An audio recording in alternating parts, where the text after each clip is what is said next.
오늘은 헌신의 깃발을 들라, 헌신의 깃발을 들라 하는 제목으로 우리 하나님 말씀 함께 나누도록 하겠습니다. 우리는 어제부터 복음이 유대와 사마리아를 넘어 땅끝까지 퍼져나가기 시작하는 내용을 살펴보고 있습니다. 이 본격적인 이방인 선교의 문이 열리는 전초기지는 이방인 교회였던 안디옥 교회인데, 이 안디옥 교회 리더들이 금식하며 기도할 때 성령님께서 강하게 역사하셔서 말씀을 통해서 특별한 역사를 일으키셨습니다. 2절 보시면 주를 섬겨 금식할 때에 성령이 이르시되 내가 불러 시키는 일을 위하여 바나바와 사울을 따로 세우라 하시니, 여기서 성령님께서 내가 불러 시키는 일이라고 하셨는데, 이 일은 바로 선교를 말합니다. 특별히 이방인들에게 복음이 전해지는 세계 선교를 구체적으로 말씀하고 있는 것입니다. 선교는 누가 하시는가? 성령님께서 미리 예비하시고 준비하신 그 사람들을 통해서 성령님께서 친히 계획하시고 이루신다 하는 것을 우리가 볼 수 있었습니다. 사실 안디옥 교회에서 바나바와 사울을 따로 세우라 성령님께서 이렇게 말씀하셨는데, 안디옥 교회 탑 리더 2명을 성령님께서 따로 세우라 이렇게 말씀하신 것입니다.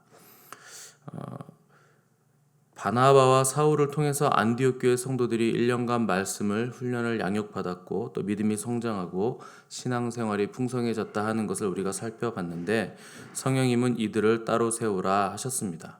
여기서 따로 세우라는 단어가 분리해서 나에게로 넘겨라, 나에게로 이양하라 라는 단어입니다.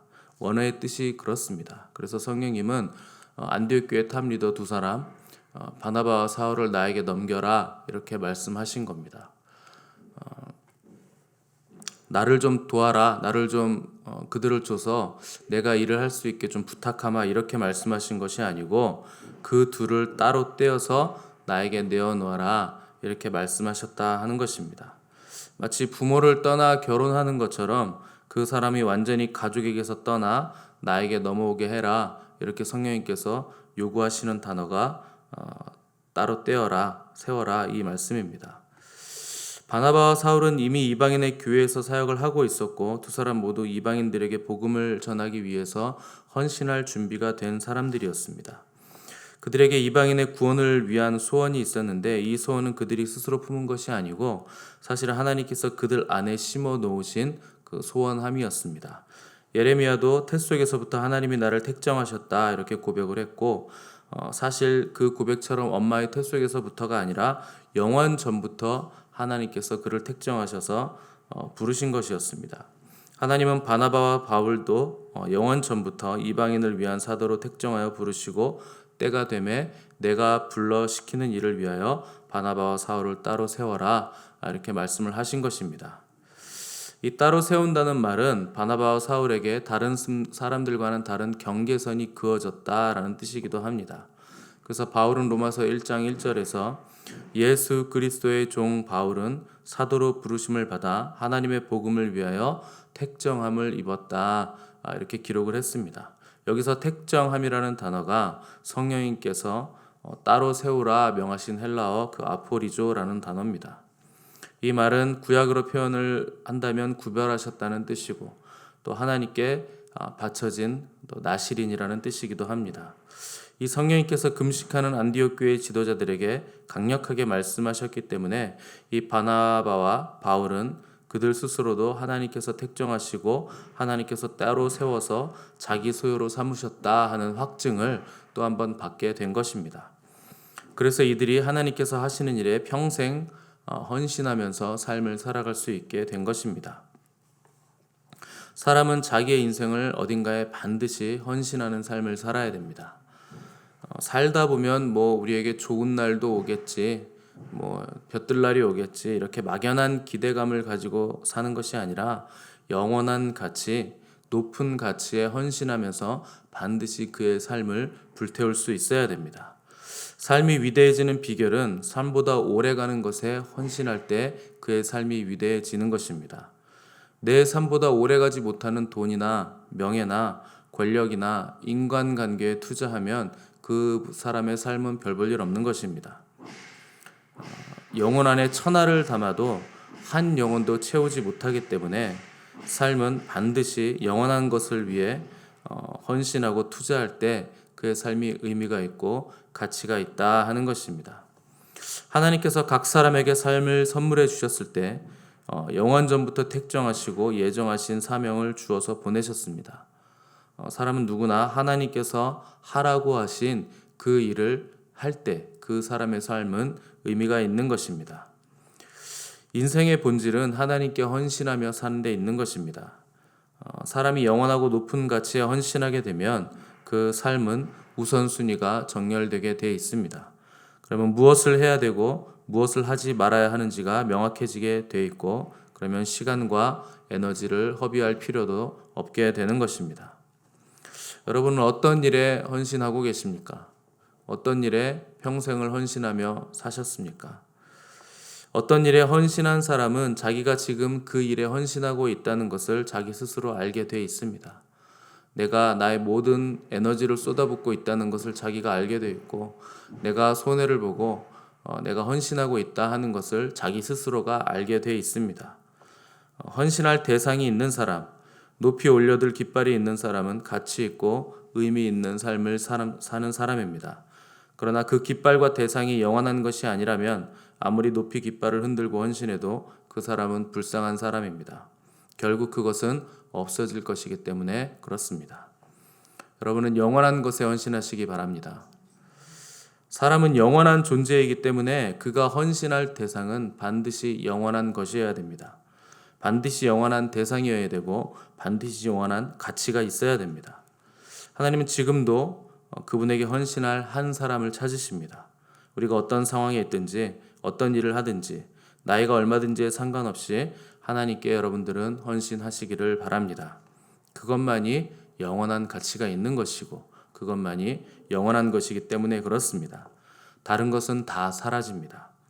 여러분이 하나님께 헌신하면 하나님은 여러분의 인생을 책임져 주십니다. 헌신한 사람은 괜히 여기 갈까 저기 갈까 이거 할까 저거 할까 고민할 필요도 없습니다. 그냥 올인하시면 고민할 필요 없고 밤새도록 앉아 있을 필요도 없습니다. 그냥 다 밀어놓고 올인하면 더 이상 고민하지 않아도 대박 아니면 쪽박이다. 둘 중에 하나가 결론이 나게 돼 있습니다. 그런데 여러분, 영원하지 않은 것에 여러분들이 올인하시면 쪽박이 날 가능성이 굉장히 높습니다. 하나님께 올인하시면 최소가 30배입니다. 최대는 100배입니다. 여러분, 대박 날 것에 올인하시고 헌신하시기 바랍니다.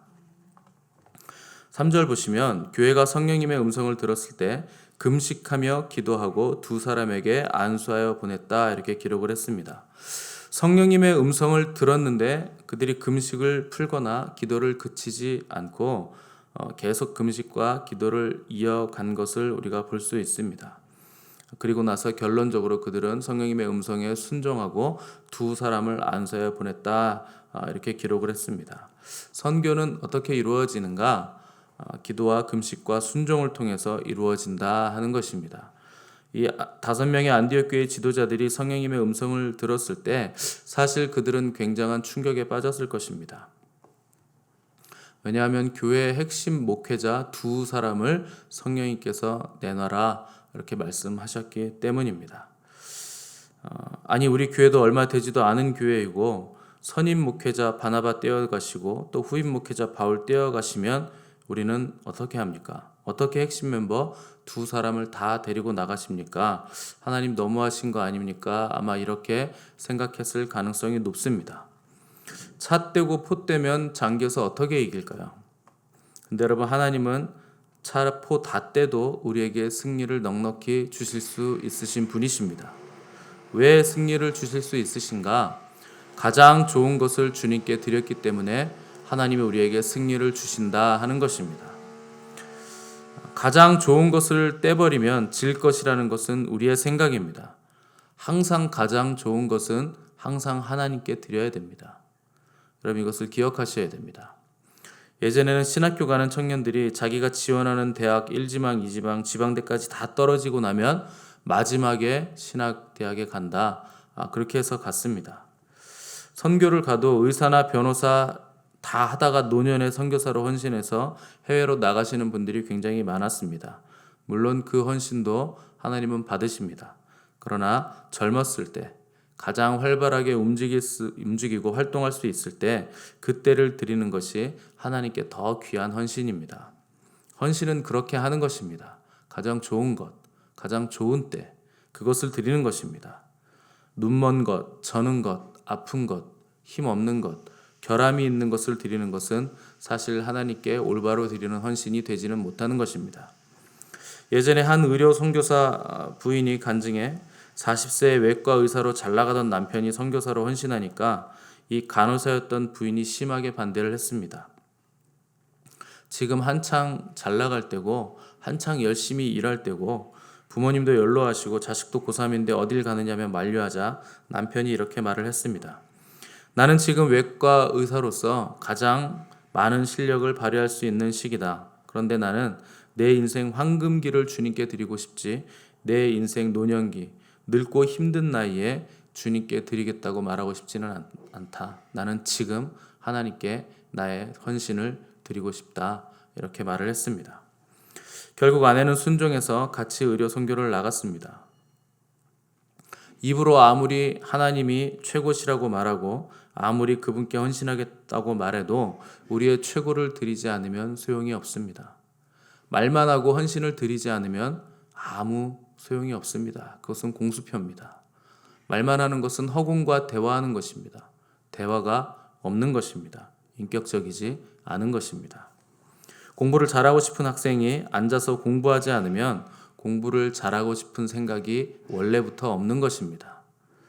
말만 하는 헌신은 아무 소용이 없습니다. 여러분, 행동을 하셔야 됩니다.